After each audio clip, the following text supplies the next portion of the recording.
mwimbieni, mwimbieni Bwana wimbo mpya, kwa maana ametenda mambo ya ajabu, ya ajabu. Mwimbieni Bwana, mwimbieni, mwimbieni Bwana wimbo mpya, kwa maana ametenda mambo ya ajabu, ya ajabu. Bwana ameufunua wokovu wake machoni pa mataifa, amedhihirisha haki yake, amedhihirisha haki yake. Bwana ameufunua wokovu wake machoni pa mataifa, amedhihirisha haki yake, amedhihirisha haki yake.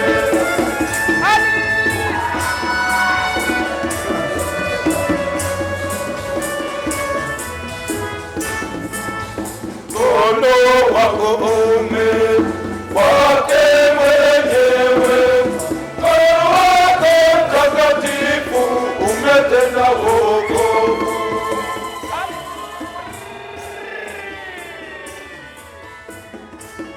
Mwimbieni Bwana, mwimbieni, mwimbieni Bwana wimbo mpya, kwa maana ametenda mambo ya ajabu, ya ajabu. Mwimbieni Bwana, mwimbieni, mwimbieni Bwana wimbo mpya, kwa maana ametenda mambo ya ajabu, ya ajabu. Bwana ameufunua wokovu wake machoni pa mataifa, amedhihirisha haki yake, amedhihirisha haki yake. Bwana ameufunua wokovu wake machoni pa mataifa, amedhihirisha haki yake, amedhihirisha haki yake.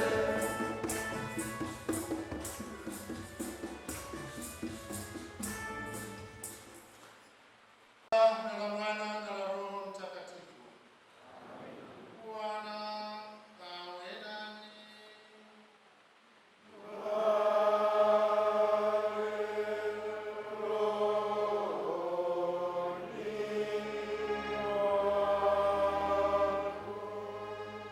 Ndugu zangu wapendwa, karibuni katika adhimisho la sadaka ya misa takatifu asubuhi ya leo. Leo tunaadhimisha Dominika ya 5 ya Pasaka. Katika Dominika ya 5 ya Pasaka tutasikia Bwana wetu Yesu Kristo anaanza kuwaandaa wanafunzi wake kupokea siku atakapoondoka kwake kupaa kwenda kwa Baba. Bwana wetu Yesu Kristo anawaandaa wanafunzi wake kisaikolojia na kuwapa matumaini kwamba nakwenda kwa Baba yangu kuandalia makao, ili pale nitakapokuwepo na ninyi mwepo. Nyumbani kwa Baba yangu kuna makao mengi.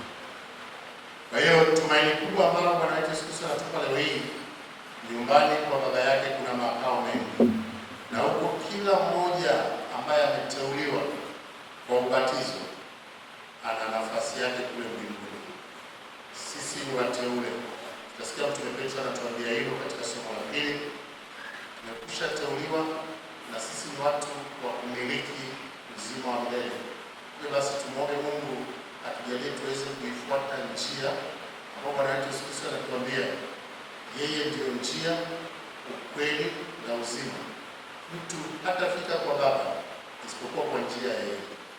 Kumbe tunachohitaji sisi ni kufanya bidii ya kufuata yale Kristo aliyotufundisha, ili kusudi mwisho wa siku baada ya maisha ya hapa duniani tuende kumiliki pamoja naye kule mbinguni, baada ya kupewa kibali hichi cha kuteuliwa kwa njia ya ubatizo. Tafakari hivyo zaidi baada ya kusikiliza neno la Mungu. Katika misa hii tuna nia zifuatazo. Naomba mketi kidogo, na kuna watu wameandika nia kama gazeti nyingine. Sina tuzisome tu. Namshukuru Mungu kwa kumaliza mwezi wa 4 salama. Naombea marehemu hii. Namuungamia Mungu Mwenyezi.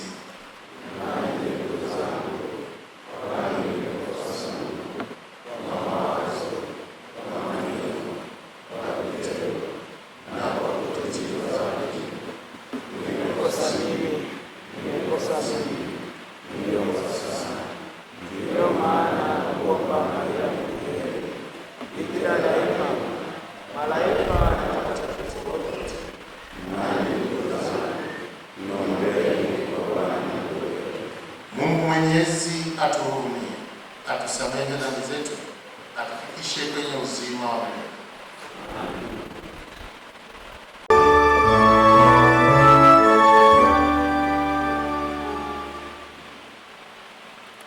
Bwana utuhurumie.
na nanyi kama mawe yaliyo hai mmejengwa nyumba ya Roho, ukuhani mtakatifu, mtoe dhabihu za Roho zinazokubaliwa na Mungu kwa njia ya Yesu Kristo.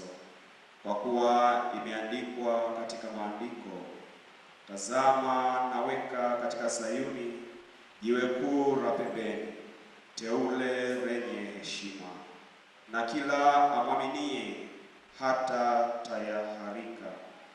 Basi heshima hii ni kwenu ninyi mnaoamini, bali kwao wasioamini. Jiwe walilolikataa waashi limekuwa jiwe kuu la pembeni, tena jiwe la kulikwaza mguu na mwamba wa kuangusha. Kwa maana kujikwaza kwa neno lile wasiliamini, nao waliwekwa kusudi wapate hayo. Bali ninyi ni mzao mteule, ukuhani wa kifalme, taifa takatifu, watu wa milki ya Mungu, mpate kuzitangaza fadhili zake, yeye aliyewaita mtoke gizani mkaingie katika nuru yake ya ajabu.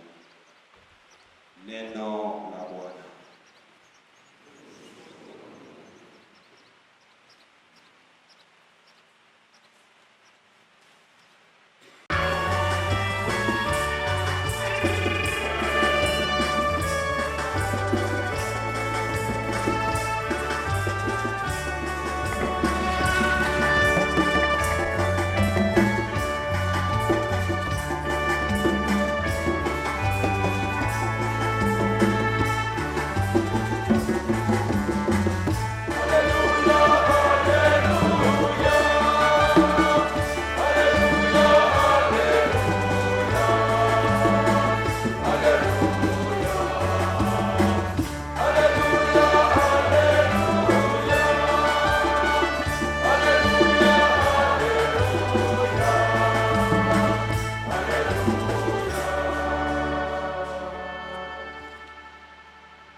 Somo la Injili takatifu ilivyoandikwa na Yohane.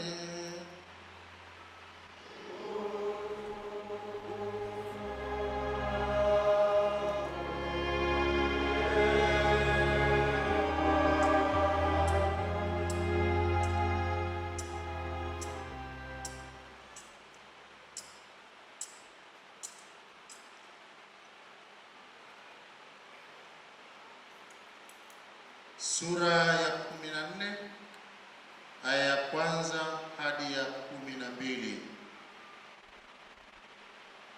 Yesu aliwaambia wanafuasi wake, msifadhaike mioyoni mwenu, mnamwamini Mungu, niaminini na mimi. Nyumbani mwa Baba yangu mna makao mengi, kama sivyo ningaliwaambia, maana naenda kuandalia mahali. Basi mimi nikienda na kuandalia mahali, nitakuja tena niwakaribishe kwangu, ili nilipo mimi nanyi mwepo. Nami niendako mwaijua njia. Tomaso akamwambia, Bwana, sisi hatujui uendako, nasi twaijuaje njia? Yesu akamwambia, mimi ndimi njia na kweli na uzima. Mtu haji kwa Baba ila kwa njia ya mimi. Kama mngalinijua mimi, mngalimjua na Baba. Tangu sasa mnamjua, tena mmemwona. Filipo akamwambia, Bwana, tuonyeshe Baba, yatutosha. Yesu akamwambia, mimi nimekuwapo pamoja nanyi siku hizi zote, wewe usinijue Filipo? Aliyeniona mimi amemwona Baba. Basi wewe wasemaje, tuonyeshe Baba? Usadiki ya kwamba mimi ni ndani ya Baba na Baba yu ndani yangu? Hayo maneno niwaambiayo mimi siyasemi kwa shauri langu, lakini Baba akaye ndani yangu huzifanya kazi zake. Mnisadiki ya kwamba mimi ni ndani ya Baba na Baba yu ndani yangu. La, hamsadiki. Sadikini kwa sababu ya kazi zenyewe. Amini, amini nawaambieni, yeye aniaminie mimi, kazi nizifanyazo mimi, yeye naye atazifanya. Naam, na kubwa kuliko hizo atazifanya, kwa kuwa mimi naenda kwa Baba.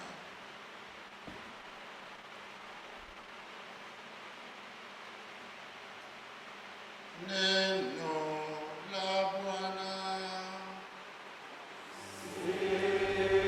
Na la Mwana na la Roho Mtakatifu. Kristo tumaini letu. Ndugu zangu wapendwa, tumesema leo tunaadhimisha Dominika ya 5 ya Pasaka. Tunapoadhimisha Dominika ya 5 ya Pasaka, tunamsikia Bwana wetu Yesu Kristo anaanza kuandaa wanafunzi wake, wafuasi wake kisaikolojia kupokea kitakachotokea. Katika hii Dominika ya 5 ya Pasaka tunaanza kusikia dokezo la kuondoka kwake Bwana wetu Yesu Kristo, anarudi kwa Baba yake. Katika kujiandaa huko kurudi, anaanza kuambia wanafunzi wake, msifadhaike mioyoni mwenu, mnamwamini Mungu, niaminini na mimi. Tumaini kubwa ambalo Bwana wetu Yesu Kristo anawapa wanafunzi wake ni kwamba nyumbani kwa Baba yangu kuna makao mengi. Hilo anawapa wafuasi wake, na sisi leo tunaambiwa nyumbani kwa Baba yangu kuna makao mengi. Yasingalikuwepo nisingewaambieni. Kwa hiyo nakwenda kutangulia kuandalieni, alafu nitakuja kuwachukueni ili pale nilipo mimi nanyi mwepo. Maneno haya Bwana wetu Yesu Kristo anaanza kuwapa wanafunzi wake kwa sababu anakaribia kupaa kwenda mbinguni. Sasa wanafunzi wake wamemzoea sana, waliishi naye, wamejifunza mengi kutoka kwake, wamempenda sana, wameacha shughuli zao zote wakamfuata. Wao kwa akili zao za kibinadamu walijua wataishi na Yesu siku zote hapa duniani. Sasa Yesu kabla ya kupaa anaanza kuwaandaa ili isije katokea ghafla, wengine wakachanganyikiwa, wengine wakaacha hata utume. Kwa hiyo leo hii tunaanza kusikia dokezo la kuondoka kwake Yesu. Tunaadhimisha siku ya Pasaka, ufufuko wa Bwana wetu Yesu Kristo. Yesu baada ya kufufuka hakupaa moja kwa moja kwenda mbinguni. Aliendelea kuwepo duniani. Kristo. Yesu baada ya kufufuka aliendelea kuwepo duniani kwa muda gani? Yesu baada ya kufufuka aliendelea kuwepo duniani kwa muda gani?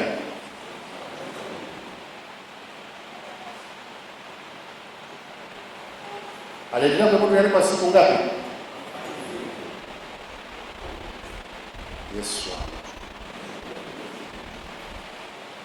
Yesu baada ya kufufuka aliendelea kuwepo duniani kwa siku ngapi? wengine 50, wengine 40, wengine nimesikia anasema 30. Wanaosema siku 40 wanyoshe mikono. Anaendelea kuwepo duniani kwa siku 40. Wengine ananyosha hivi. Sinanyosha kama najiamini. Wanaosema anaendelea kuwepo kwa siku 50 wanyoshe mikono. Wa 50 ndio wengi. Wanaosema hawajui anaendelea kuwepo muda gani wanyoshe mikono juu. Kwa tu mwaminifu.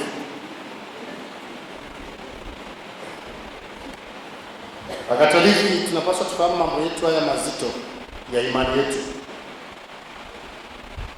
Yesu baada ya kufufuka kutoka wafu aliendelea kuwepo duniani kwa muda wa siku 40 akizunguka kujidhihirisha kwa wafuasi wake kwamba yeye ndio yule ambaye walimuua, walimsulubisha msalabani, akafa, amefufuka. Kwa hiyo akaendelea kutokea makundi mbalimbali.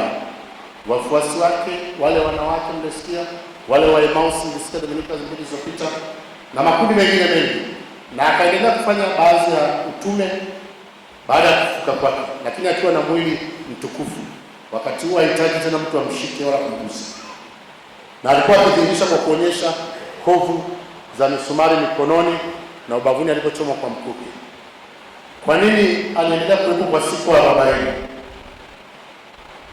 Tulishasema tena mara nyingi, siku 40 ni namba timilifu. Ni namba timilifu katika maandiko matakatifu. Siku 40 ni namba timilifu. Kwa lugha ya Kigogo nasema ni perfect number. Nimesikia katika maandiko matakatifu tangu Agano la Kale mpaka Agano Jipya mambo mengi yametendeka kwa siku 40 au miaka 40. Yesu alifunga siku na mchana bila kula pale jangwani kwa siku 40. Gharika kuu ilinyesha kwa muda wa siku 40. Ili wana wa Israeli waliteseka utumwani Misri kwa muda wa miaka 40 na mengine mengi yaliyotokea kwa siku 40. Yona alipotumwa na Mungu kwa wana wa Ninawi, aliambiwa na Mungu, baada ya siku 40 kama wana wa Ninawi hawatatubu dhambi zao nitawaangamiza. Basi wakafanya hivyo na wakatubu. Basi zilipotimia zile siku 40, Mungu akagairi, hakuangamiza tena mji wa Ninawi. Kwa hiyo na Yesu baada ya kufufuka kwake anaendelea kuwepo duniani kwa siku 40. Hizo siku 40 ni utimilifu wa kuthibitisha kwamba kweli huyu ni yule Yesu aliyekuja, aliyezaliwa na Bikira Maria, akakua, akaanza utume wake, akawafundisha watu mbalimbali, na baadaye akateswa, akafa, na kweli amefufuka. Kwa hiyo namba 40 ya uwepo wake duniani ilitosha kuthibitisha ukweli huo kabla ya kupaa kwake mbinguni. Kwa hiyo muda sio mrefu tutaadhimisha sikukuu ya kupaa kwake mbinguni Bwana wetu Yesu Kristo, siku ya 40. Kwa hiyo leo hii Dominika ya 5 tunaanza kupata dokezo hilo ambalo kimsingi Yesu anawaandaa wanafunzi wake taratibu ili waendelee kupokea. Mtakuwa mkisikia kuanzia leo, mtakuwa mkisikia Yesu anaendelea kuambia wanafunzi wake, mimi nakwenda kwa Baba yangu, lakini sitawaacha yatima, nitawatumia msaidizi mwingine, ataendelea kuwa pamoja nanyi mpaka utimilifu wa dahari. Kwa hiyo msifadhaike mioyoni mwenu. Kwa hiyo anaanza leo kuambia msifadhaike. Sasa kinachoendelea baada ya kuambia hayo, Yesu anapowaambia ninaondoka niende kwa Baba yangu nikawatayarishie makao, alafu nitakuja tena nije niwakaribishe kwangu, ili pale nitakapokuwepo mimi na ninyi mwepo. Yesu anawaambia, nami niendako mwaijua njia. Nimemsikia Tomaso anamwambia Yesu, Bwana, sisi hatujui uendako, nasi twaijuaje njia? Yesu anamwambia, mimi ndimi njia na kweli na uzima. Mtu haji kwa Baba ila kwa njia ya mimi. Sasa maneno haya Yesu anapowaambia wafuasi wake anamaanisha nini? Yeye ndio njia kivipi? Yesu anapowaambia mimi ndio njia na ukweli na uzima, mtu atakuja kwa Baba isipokuwa kwa njia ya mimi. Anawakumbusha tena kurudi kwenye yale ambayo amewafundisha, kwamba yale yote Yesu aliyofundisha ndio njia ya kutufikisha katika uzima wa milele. Hilo tunaambiwa sisi pia, yale yote ambayo Kristo amefundisha ndio njia ya kufikia uzima wa milele. Na mtu atafika kwa Mungu, mtu atafika katika uzima wa milele asipopita katika njia hiyo. Njia hiyo ni ipi? Ni neno lake mwenyewe ambalo ametufundisha sisi. Ameelezea kwa undani zaidi kuhusu habari za ufalme wa mbinguni, lakini akatuelezea jinsi ya kuishi hapa duniani. Amri za Mungu zote ambazo yeye mwenyewe alikuja akazifupisha kwa amri kuu mbili. Amri ya mapendo ni zile amri 10 zote, na lakini pia hata yeye mwenyewe alifafanua. Hizo ndio njia zitakazotufikisha katika uzima wa milele. Lakini sakramenti zake alizotuwekea katika kanisa, sakramenti zote zimewekwa na Yesu. Kwa hiyo kwa njia ya sakramenti hizi tutafikia uzima wa milele. Hiyo ndio njia pekee ya kufikia uzima wa milele. Na tukifuatilia kwa makini kuanzia sakramenti ya kwanza kabisa tunayoipokea Kristo, sakramenti ya kwanza kabisa tunayoipokea ni sakramenti gani? Sakramenti ya ubatizo. Huwezi kupokea sakramenti nyingine yoyote kabla ya kubatizwa. Na tunabatizwa kwa jina la nani? Tunabatizwa kwa jina la nani? Kwa jina la Yesu Kristo. Kwa ubatizo huo tunaanza safari ya uzima wa milele. Kwanza tunaondolewa dhambi ya asili ambao walirithi wazazi wetu wa kwanza, lakini pili tunazaliwa upya kwa maji na Roho Mtakatifu. Sio tena kwa damu na nyama kama tulivyozaliwa kwa wazazi, tunazaliwa kwa namna ya ajabu zaidi kwa maji na Roho Mtakatifu na kufanywa wateule wa uzima wa milele. Ubatizo, ndugu zangu, ni sakramenti ya msingi sana na ya maana. Ndio maana kanisa linajaribu kusisitiza kwa namna yoyote mtu asife kabla ya kubatizwa. Kwa njia ya ubatizo tunafanywa kuwa wateule wa kurithi uzima wa milele. Nimemsikia Mtume Petro katika somo la pili, waraka wake wa kwanza kwa watu wote, sura ya pili aya ya 4 tunaisoma mpaka ya 9. Petro anaanza kutuambia sisi ni uzao mteule, ukuhani wa kifalme, taifa takatifu na watu wa milki ya Mungu. Kwa hiyo kwa ubatizo sisi tayari ni wateule wa mbinguni. Ninyi nyote mlioko hapa ni wateule wa ufalme wa mbinguni. Kwa hiyo mna miliki kule mbinguni. Sasa utimilifu wa kumiliki hiyo sehemu ya kule mbinguni ambayo Yesu ameshaanza kutuambia leo hii, naenda kuwaandalieni makao ili nije kuwachukueni pale nitakapokuwepo mimi na ninyi muwepo. Umiliki wa sehemu hiyo unategemeana na jinsi ulivyoishi hapa duniani. Ukiteuliwa, uteuzi unaweza ukatenguliwa. Kristo, si wakati mwingine mtu anateuliwa kabla hajaapishwa anatenguliwa? Na sisi tumeteuliwa tayari, ila bado hatujafikia uzima wa milele. Sasa uteuzi huu unaweza ukatenguliwa. Utatenguliwa kwa sababu gani? Kama hatuishi hii njia ambayo Yesu ametufundisha, kama hatufuati kile Yesu alichotufundisha, ambaye yeye ndio njia, yeye ndio njia kweli. Kama hatutakiishi kwa sasa amri za Mungu, hatuishi inavyopaswa, sakramenti za kanisa hatuzipokei inavyotakiwa, hatutimizi yale ambayo tumeagizwa na Mungu katika maandiko matakatifu mengi. Tukianza kusema amri za Mungu zimebeba mambo mengi. Maagizo ya Mungu ni mengi. Hata ulipaji tu wa zaka ni maagizo ya Mungu. Sasa kama hata hilo ufanye pia, ndio njia zenyewe hizo za kufikia uzima wa milele. Kama hata hayo utekelezi na mengine mengi, nimetolea mfano hilo moja tu. Amri za Mungu nazifahamu zote, hakuna sababu ya kuzirudia. Kama uzitekelezi na kuziishi, ndio njia yenyewe ambayo Yesu anasema mimi ndio njia. Mtu hatafika kwa Mungu isipokuwa kwa njia ya mimi. Sakramenti alizotuwekea kiwemo ubatizo, mtu asipobatizwa hatafika kwa Mungu.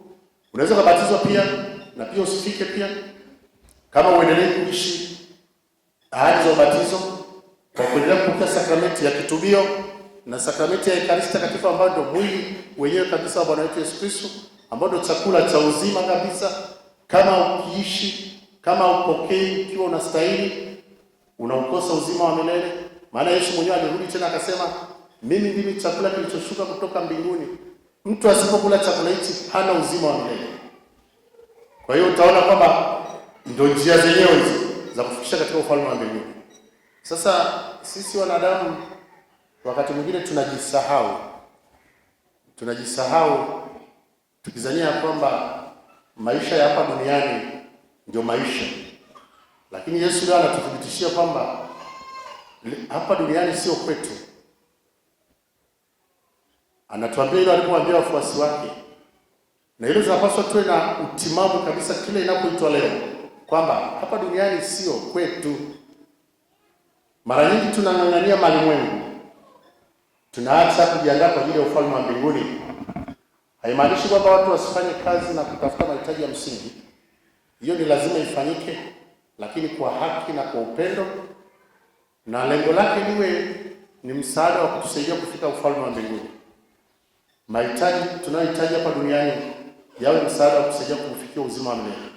Sasa asilimia kubwa ya watu wengi wanasahau hilo, wanajikita na malimwengu zaidi, wakisahau kwamba kuna maisha baada ya haya ambayo Kristo ameshatuahidia na kwenda kutuandalia makao ya kuishi milele yote pamoja naye.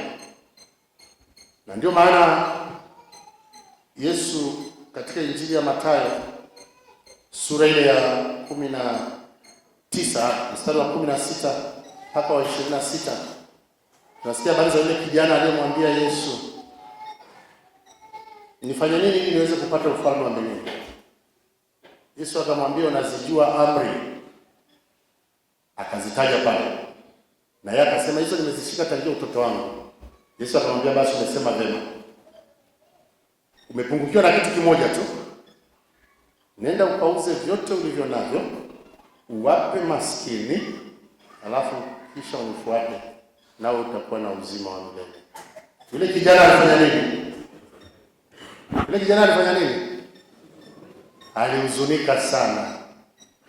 Alihuzunika sana. Kwa sababu ameambiwa tukauze ulivyo navyo, uwape maskini. Sasa Yesu hapo alikuwa na maana kubwa. Alikuwa anataka kutahadharisha kuhusu kung'ang'ania malimwengu, vitu vya dunia hii, vionjo vya dunia hii, tamaa za duniani na vitu vyake vyote. Hilo ndio lilikuwa fundisho kubwa katika mazingira hayo. Na Yesu akamalizia kwa kusema, tazama ni jinsi gani ilivyo vigumu kwa wenye kung'ang'ania malimwengu. Alitumia neno mali, lakini ile neno mali linamaanisha mambo yote ya kidunia.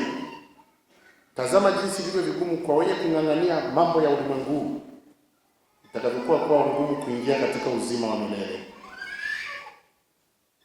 Kwa hiyo leo hii Yesu anaposema mimi ndio njia, ukweli na uzima, anaturudisha turudi kwenye mafundisho yake yote aliyotufundisha jinsi gani ya kuishi hapa duniani ili tuweze kupata uzima wa milele. Ametamka neno, nyumbani kwa Baba yangu kuna makao mengi. Yasinge kuwepo nisingewaambia. Anapotamka neno nyumbani, ni wazi kwamba anatuambia hapa tulipo sio nyumbani kwetu. Nazungumzia habari za nyumba ya mbinguni. Na Yesu katika somo la pili tumesikia dokezo la nyumba pia. Yesu ndio jiwe kuu la msingi kwa hiyo nyumba ambayo tutakayoenda kuishi, ambalo waashi walilikataa hapa duniani. Yeye amekuwa jiwe kuu la msingi. Jiwe walilolikataa waashi limekuwa jiwe kuu la msingi wa nyumba ambayo tutakayoenda kuishi. Wayahudi walimkataa Yesu, lakini bado wako watu wengi wanaomkataa Yesu. Sasa yeye ambaye ndio jiwe la msingi wa nyumba ya milele, tunamkataa tukiwa hapa duniani. Unaenda kuishi kwenye nyumba ipi baada ya kutoka hapa duniani? Unaenda kuishi kwenye nyumba ipi? Kwa hiyo ndugu zangu, leo hii tunakumbushwa tena na tena, tuna nyumbani kwa milele. Hilo tusilisahau wala tusijisahaulishe. Hivyo inatupasa tuishi yale Yesu alitufundisha, tufuate njia yake, tuishi maisha ya ukweli, ili tufikie uzima. Yeye mwenyewe ndio uzima, na uzima huo tumeshaanza kupata tangu tulipobatizwa. Mmoja wa wafuasi pia anamuuliza Filipo, ambaye ni Filipo, anamuuliza Yesu, utuonyeshe Baba, yatosha. Yesu anamwambia Filipo, mimi nimekuwa na ninyi siku zote, alafu nasema nikuonyeshe Baba. Aliyeniona mimi amemuona Baba. Kwa hiyo Yesu anataka kudhihirisha wazi kwamba yeye amekuja duniani kumdhihirisha Baba na kutufundisha jinsi gani ya kuishi kumfikia huyo Baba. Lakini anasema mtu akiniamini mimi, kazi nilizozifanya mimi atazitenda, na kubwa kuliko hizo atazitenda. Yesu alifanya kazi yake ya utume katika eneo la Israeli tu, hakutoka nje ya pale. Akawaandaa mitume ambao wao watakwenda ulimwenguni kote kuieneza Injili au habari njema ya ufalme wa mbinguni. Kimsingi Yesu amekuja duniani ili kuja kutufundisha habari za ufalme wa mbinguni. Hilo ndio kubwa na la kwanza, mengine yote ni ya ziada. Kwa hiyo aliwakabidhi mitume kazi hiyo ya kuendelea kuwahubiria watu ili wafahamu habari za uzima wa milele, waishi vizuri hapa duniani, mwisho wa siku waurithi uzima wa milele. Na mitume tunawasikia katika somo la kwanza, wameifanya kazi hiyo kwa nguvu zao zote. Nasikia katika somo hili la kwanza kutoka kitabu cha Matendo ya Mitume, watu walizidi kuongezeka waliomwamini Kristo. Mitume wakazidiwa na kazi. Sasa wanafanya nini? Inabidi waandae wasaidizi. Maana ilikuwa wao kazi yao ni kuhubiri habari za ufalme wa mbinguni ili watu wapate uongofu, waingie mbinguni. Sasa wakaona watu wanavyozidi kuwa wengi wanaomwamini Kristo, wakiendelea, maana walikuwa wanafanya kazi mbili: kufundisha neno la Mungu na kuhudumia mahitaji kila siku. Wakazidiwa na kazi hiyo, na ndio maana katika somo hili la kwanza tumesikia walichagua watu 7 wanaostahili, wenye haki.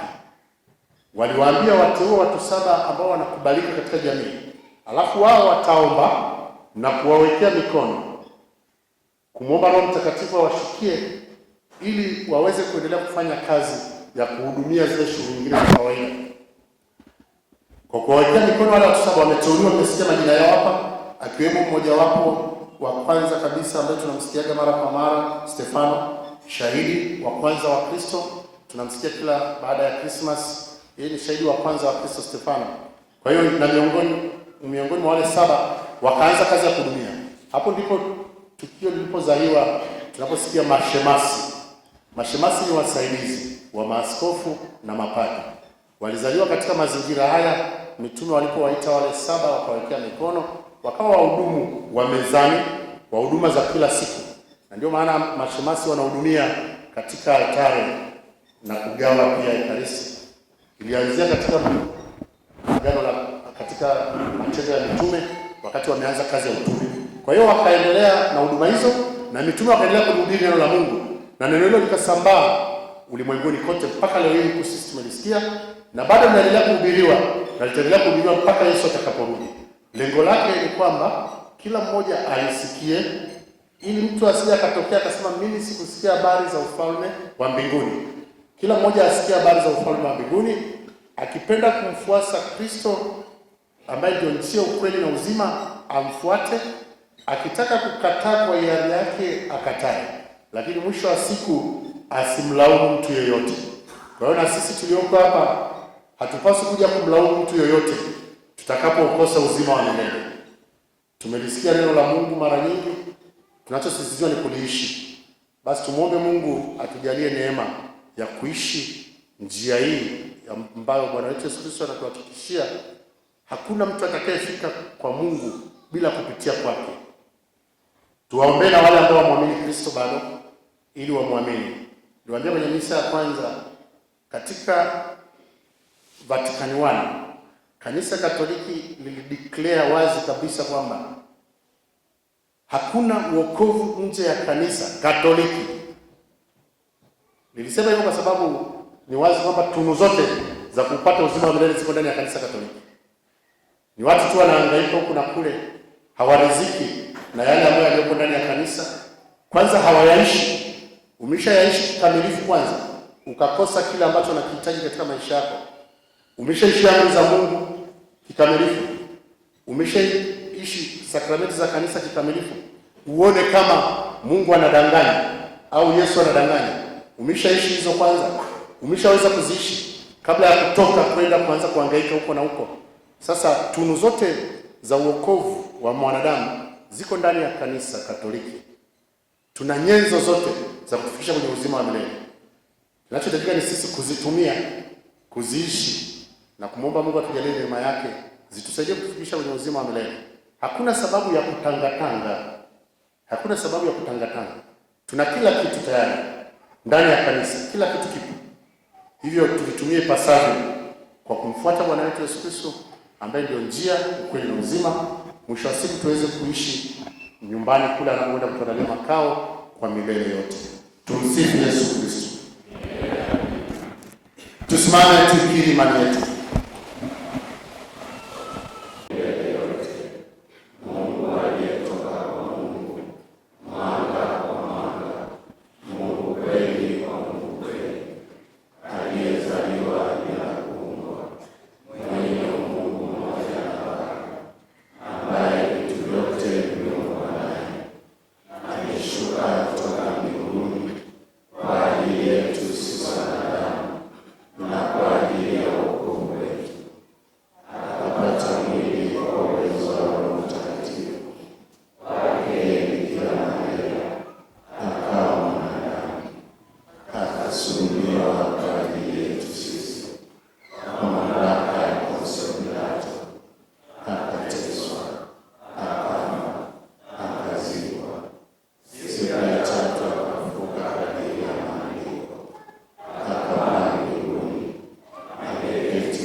Tuunganishe maombi yetu pamoja na nia zote zilizoombwa siku ya leo, kwa namna ya pekee kuwaombea wanafunzi wote wa kidato cha 6 ambao kesho wanaanza mitihani yao ya kuhitimu elimu ya sekondari. Mungu Roho Mtakatifu wajaze mapaji yake 7, hekima, akili, shauri, nguvu, elimu, ibada na uchaji wake Mungu, waweze kufanya mitihani yao vizuri na kupata ufaulu mzuri, na hatimaye waje kumtumikia Mungu hapa duniani. Bwana, tunakuomba. Mungu Baba, mwana wako alianza kukusanya watu na kuwaongoza katika njia inayowapeleka kwako. Upokee bidii zetu za kushiriki uongozi wake, anaishi na mtawala nawe katika umoja wa Roho Mtakatifu, Mungu daima na milele.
Lakini hasa wakati huu kutangaza utukufu wako, kwa kuwa Kristo Pasaka wetu ametolewa sadaka. Yeye kwa sadaka ya mwili wake amekamilisha kafara za zamani katika ukweli wa msalaba, na kwa kujikabidhi kwako kwa ajili ya wokovu wetu anajidhihirisha kuwa kuhani, altare na mwana kondoo. Kwa sababu hiyo, katika upeo wa furaha ya Kipasaka, ulimwengu mzima unashangilia, lakini pia nguvu za mbinguni na majeshi ya malaika wanaimba utenzi wa utukufu wako, wakisema bila mwisho: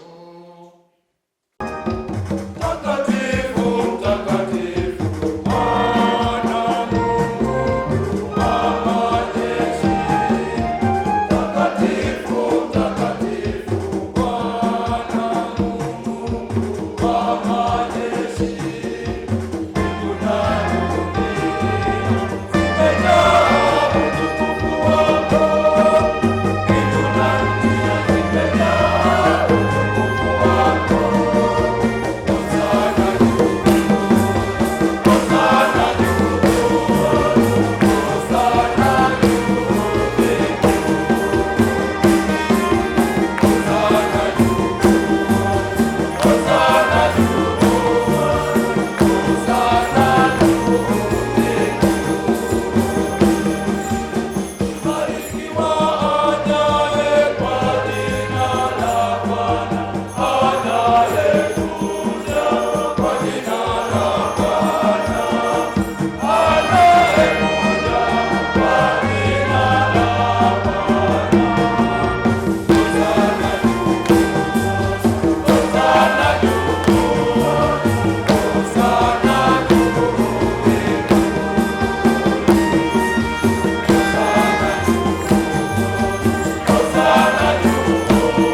Vivyo hivyo baada ya kula, akatoa kikombe, akashukuru tena, akakibariki na akawapa wafuasi wake akisema, twaeni mnywe nyote.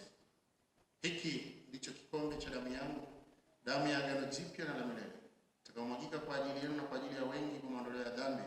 Fanyeni hivi kwa ukumbusho wangu.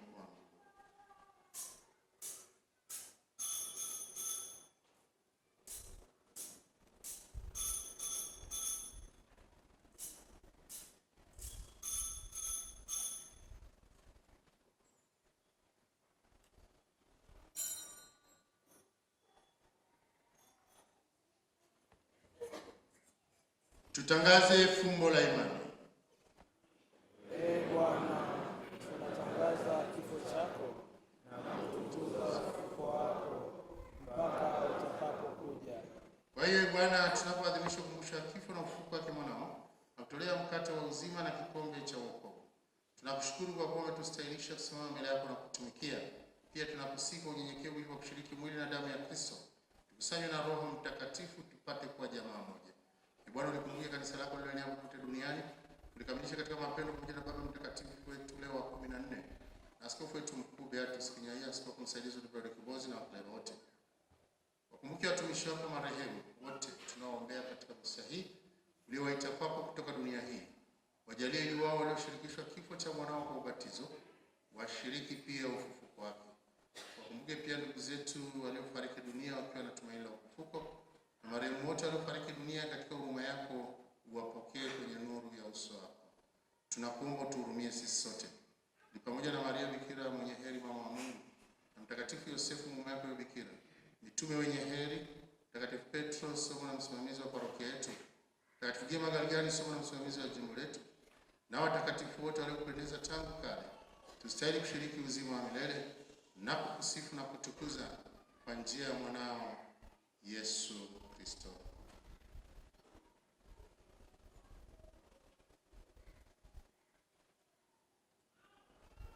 Kwa njia yake pamoja naye na ndani yake, wewe Mungu Baba Mwenyezi, katika umoja wa Roho Mtakatifu, unapata heshima yote na utukufu milele na milele.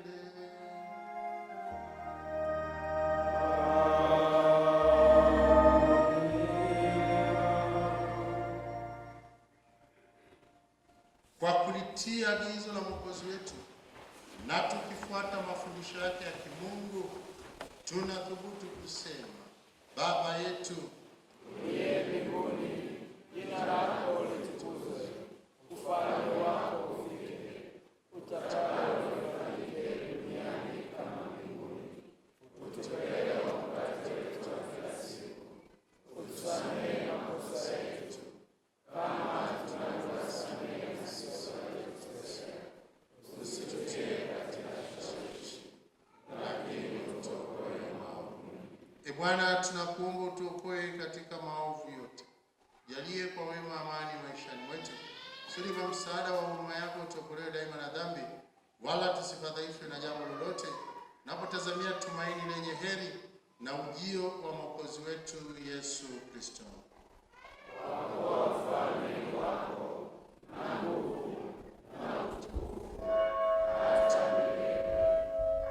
Bwana Yesu Kristo, uliyewaambia mitume wako, amani na waachieni, amani yangu na wapa, usizitazame dhambi zetu, ila tu imani ya kanisa lako. Upende kulijalia amani na umoja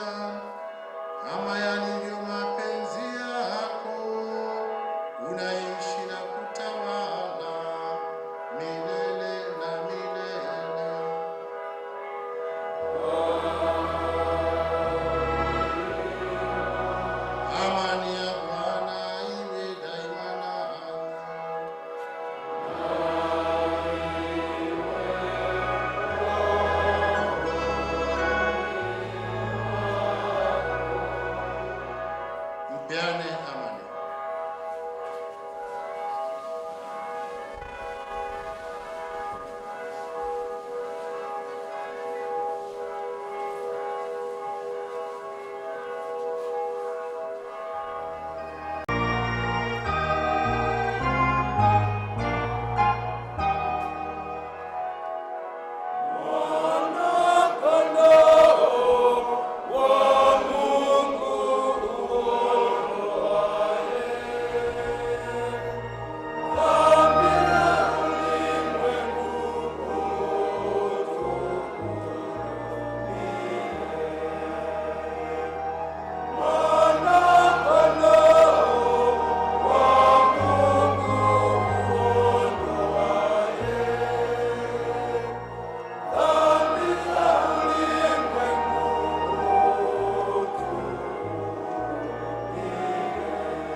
Tazama mwana-kondoo wa Mungu, tazama yeye aondoaye dhambi za ulimwengu.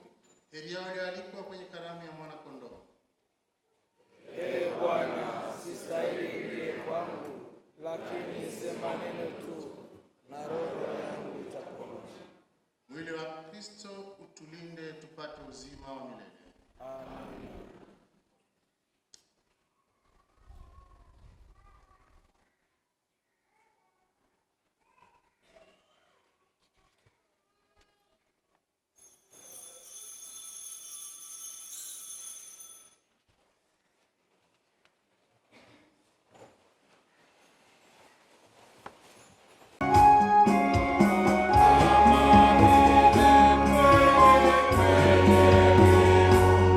Oh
mwema kila wakati. Karibuni kwa mchango wa tofali.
Tumsifu Yesu Kristo.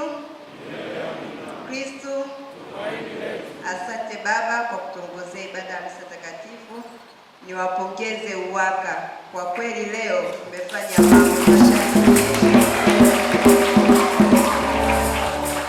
WAWATA kuna cha kujifunza, tulianza ila tunaona moto wao, sijui tujipange. Tusikilize matangazo. Leo ni tarehe 3 ya mwezi wa 5 2026, ni Dominika ya 5 ya Pasaka ya mwaka A wa kanisa. Dominika ijayo itakuwa Dominika ya 6 ya mwaka A wa kanisa. Jumla kuu ya makusanyo yote ni shilingi milioni 10,507,450. Tunaishukuru Jumuiya Mtakatifu Andrea Mtume, wameweza kukamilisha ile deni lao la ujenzi wa ukumbi. Basi tuwapongeze kwa makofi mengi. Wametuonyesha mfano kwa wale wengine jumuiya ambazo hazijaweza kukamilisha, basi tusikate tamaa, tukamilishe deni hilo. Tumsifu Yesu Kristo. Tangazo la watoto. Jumuiya zote mnaomba kuchangia shilingi 70,000 kwa ajili ya kongamano la Utoto Mtakatifu litakalofanyika kitaifa mkoani Kigoma mwezi wa 6, na idadi ya watoto kwa kila parokia inatakiwa kutoa watoto 15 na walezi 5. Hivyo jumuiya zote tunaomba kuchangia kiasi hicho cha shilingi 70,000. Muda sio rafiki, sasa hivi ni mwezi wa 5, mwezi ujao watoto wanatakiwa kwenda. Basi zile jumuiya ambazo hazijatoa mchango au hazijakamilisha, tunaomba swala hili litekelezeke kabla mwezi huu wa 5 haujaisha. Tangazo la 4, waamini wote mnatangaziwa kuwa flashi zinapatikana dukani kwa shilingi 15,000. Ni flashi zile zilizokuwa za uzinduzi wa kwaya ya watoto, zipo dukani. Kwa ambao hawakupata Jumapili iliyopita, zinapatikana kwa shilingi 15,000. Basi tuwaunge watoto wetu. Tangazo la 5, vijana wote mnatangaziwa kuwa michezo ya bonanza ya viwawa kwa kanda imeanza na inachezwa kila siku ya Jumamosi na Jumapili. Ratiba kamili ya michezo hiyo ipo kwa viongozi wenu. Basi kwa mawasiliano mtasoma pale matangazo kwenye ubao wa matangazo na mtaona namba hizo kwa ajili ya mawasiliano. Tangazo la 6, waamini wote tunawakumbusha kusali rozari, hasa katika mwezi huu wa 5, ni mwezi wa Mama Bikira Maria. Hivyo tunawaomba wote tushiriki katika kusali rozari. Katikati ya wiki rozari hiyo inasaliwa muda wa saa 11 kamili jioni kwenye pango la Mama Bikira Maria. Jumamosi tutasali kwenye jumuiya zetu na siku ya Jumapili tutasali na familia zetu. Tangazo la WAWATA.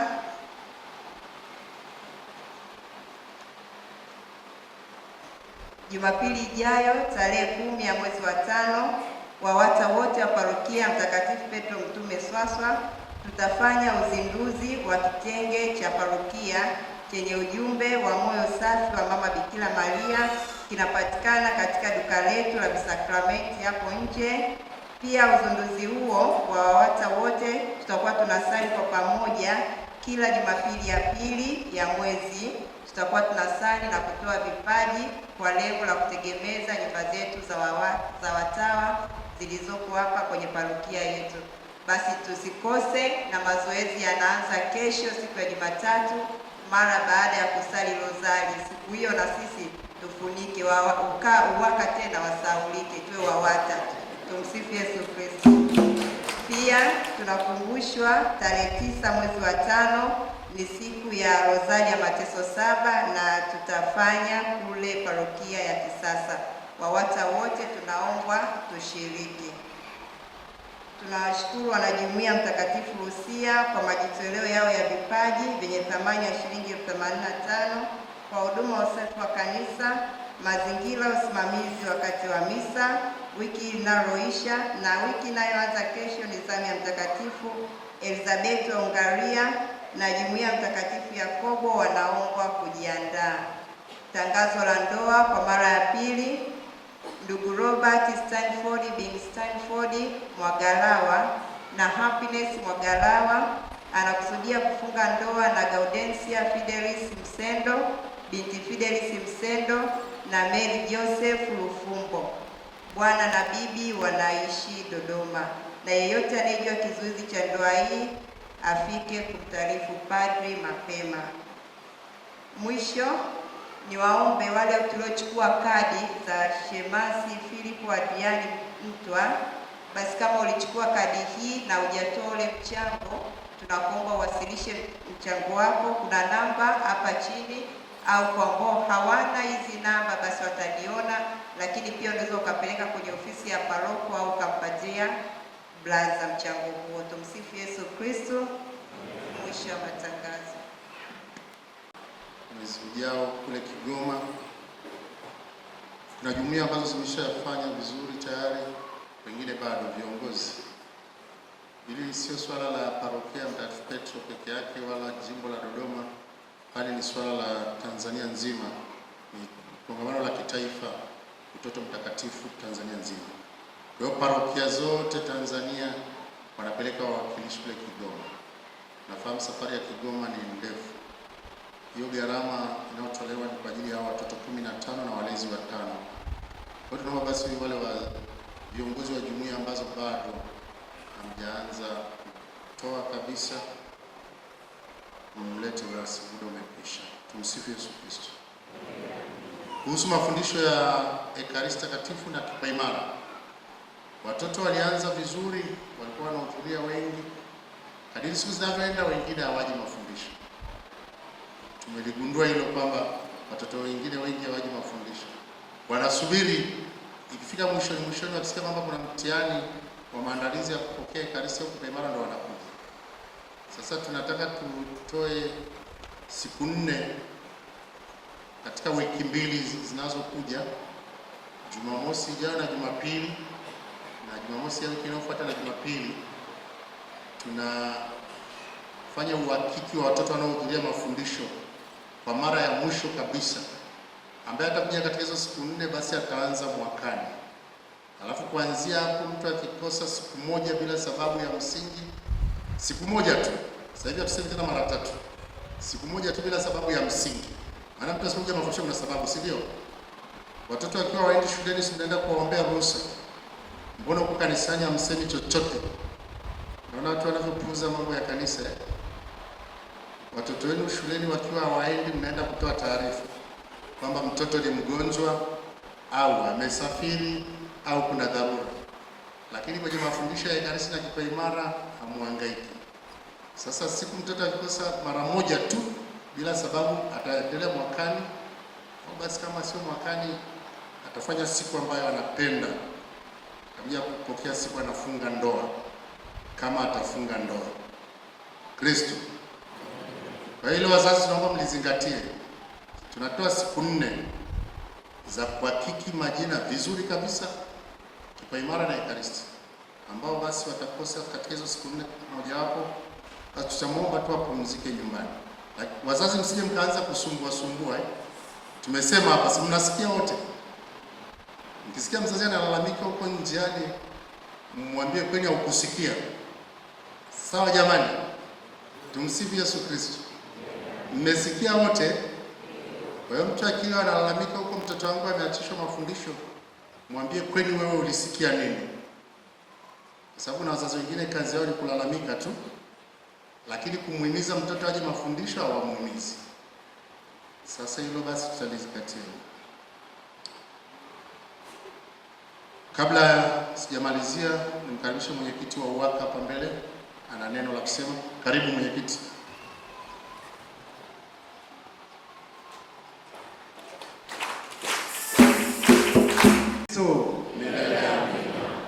Sifa na utukufu virudi kwake Mungu wetu aliye hai. Tumshangilie Mungu.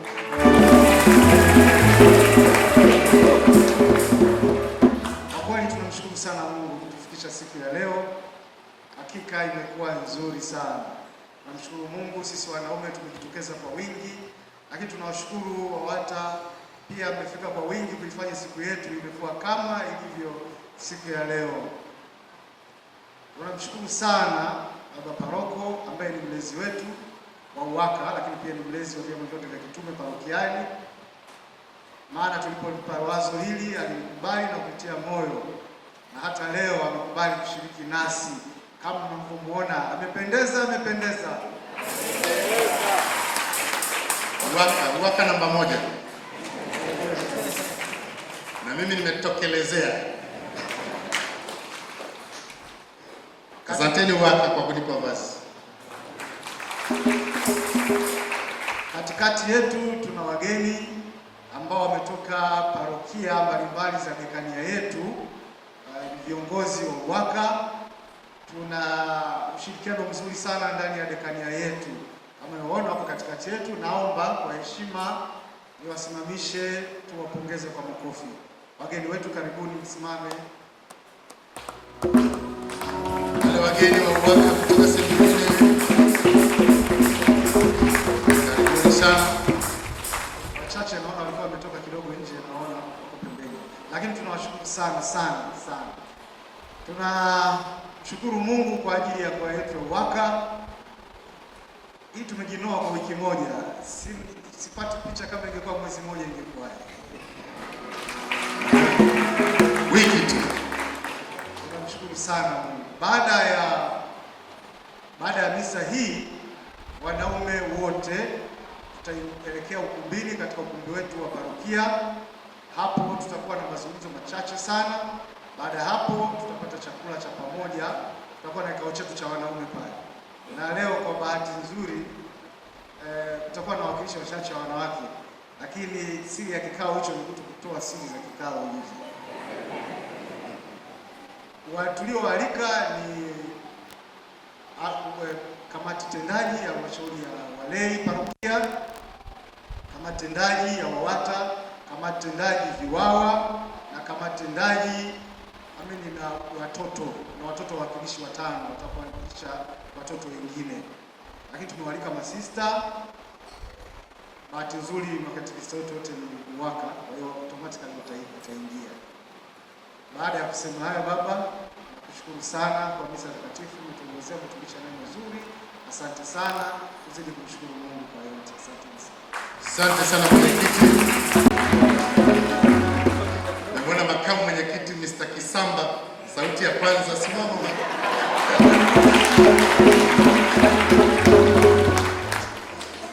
Mr. Kisamba anajua kuimba. Basi kila mtu anaweza akaimba. Naamini hata Mr. Rogasian anaweza kuimba. Kama Kisamba ameimba, kila mtu ataimba. Hongera sana. Wengine tunawashukuru sana. Hongereni. Kwa kweli siku hii imekuwa nzuri sana. Mmetikisa leo kanisa. Mmetuma salamu kwa WAWATA. WAWATA mpo? Mmepokea salamu Hongereni. Na mahali nilichungulia kakuta watu wana discuss wakati wa maandalizi haya, nasema kutakuwa siku moja na shirikisho ya UWAKA na WAWATA. Kwa ya shirikisho ya UWAKA na WAWATA. Na isubiri hiyo siku kwa hamu kubwa sana. Ya shirikisho, hiyo ni ya shirikisho. UWAKA na WAWATA. Ndio watu wana discuss mahali fulani. Basi tunaisubiri. Swala la mwisho ni washukuru wale wote mlioshiriki kwa namna pekee katika matukio ya nadhiri kule Miyuji, nadhiri za muda siku ya Alhamisi na juzi nadhiri za daima. Tunawashukuru sana wanaswaswa mlishiriki kwa wingi. Mungu awabariki sana. Tulialika kila jumuiya wawakilishi wawili. Wale waliofika tunawashukuru. Lakini tunaishukuru kwaya ya Yesu Kristo Mfalme ambao waliinjilisha kwa njia ya nyimbo vizuri sana. Watu wapigie makofi mengi. Brother Lekule ambaye mlikuwa mnamfahamu amefunga nadhiri za daima. Kwa wale waliokuwepo pale walishuhudia. Yeye pamoja na mwenzake wakiwa wamelala chini. Anajua litania za watakatifu wote. Baadaye akaweka nadhiri zake za daima. Naomba tumpigie makofi mengi kwa alipo.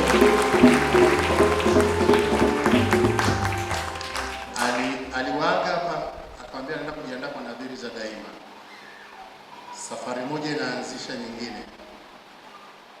Sister Happiness ambaye mlikuwa mnamfahamu amefanya utume hapa kwa muda wa mwaka mzima. na yeye anakwenda kujiandaa kwa nadhiri za daima. Kwa hiyo Dominika ijayo tutamtakia mkono wa heri. Anaenda kujiandaa na yeye kwa nadhiri za daima. Kama alivyoondoka Brazil kule, sema kuja leo tuende tuone Buswaswa kuna nini. Sasa wamekuja wamekutana na ngoma nzito. Tusimame kwa baraka. Waka na wabariki katika yote mtakayoendelea nayo, muendelee. Mimi nitaendelea na misa. Kama nitamaliza nitakuja kuunga mkono, nisipomaliza endeleeni. Kuweni huru. Sawa? Mwenyekiti upo. Mwenyekiti wa parokia ataniwakilisha. Mr. Cassian Mange. Utazungumza kwa niaba yangu. Asanteni, Mungu awabariki sana. Bwana awe nanyi.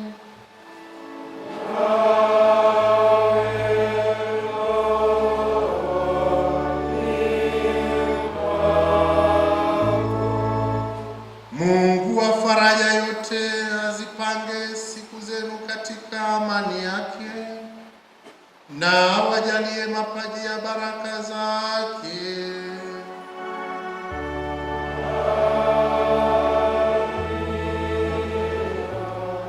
Awaepushe daima na mahangaiko yote, na kuithibitisha mioyo yenu katika upendo wake.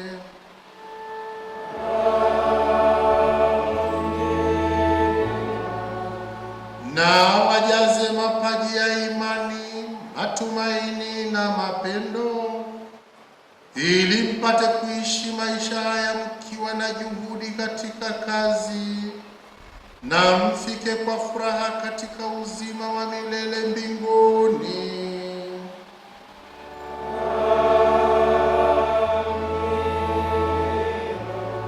Na baraka yake Mungu Mwenyezi, Baba na Mwana na Roho Mtakatifu iwashukie na kukaa nanyi daima.